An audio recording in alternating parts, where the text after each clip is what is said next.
નમસ્કાર મિત્રો, વિડીયોમાં તમારું સ્વાગત છે। જી હા મિત્રો, અત્યારે હાલ મોટા અને મહત્વના સમાચાર સામે આવી રહ્યા છે। તો મિત્રો, સમાચારમાં વાત કરીએ તો ઇઝરાયલ ઈરાનના ઇરાક હેવી વોટર રિએક્ટર પર હુમલો કર્યો છે। હુમલા બાદ થયેલા નુકસાન વિશે કોઈ માહિતી નથી। થોડાક કલાક પહેલા જ ઇઝરાયલ સેનાએ ઇરાક અને ખોંડોબો શહેરના લોકોને વિસ્તાર ખાલી કરવાની ચેતવણી આપી છે।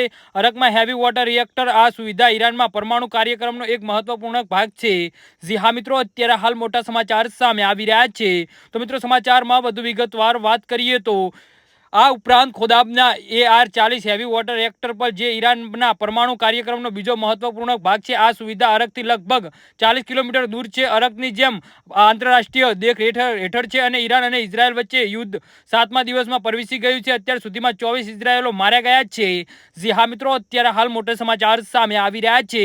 તો મિત્રો, સમાચારમાં વધુ વિગતવાર વાત કરીએ તો આ દરમિયાન વોશિંગ્ટન સ્થિત માનવ અધિકારી જૂથો વચ્ચે દાવો કર્યો છે કે ઈરાનમાં મૃત્યુઆંક હવે 639 પર પહોંચી ગયો છે અને 1300થી 29 લોકો ઘાયલ થયા છે। ઈરાનના મધ્ય ઇઝરાયલમાં સ્થિત સ્ટોક એજન્સી ઇમારત અને મિસાઇલ હુમલો કર્યો હતો। ઇઝરાયલમાં ઈરાની મિસાઇલ હુમલામાં અલગ અલગ સ્થળો પર લગભગ 177 લોકો ઘાયલ થયા છે। જી હા મિત્રો, તો આના વિશે તમારું શું કહેવું છે તો નીચે અમારી કોમેન્ટ બોક્સમાં જરૂરથી જણાવજો। ધન્યવાદ।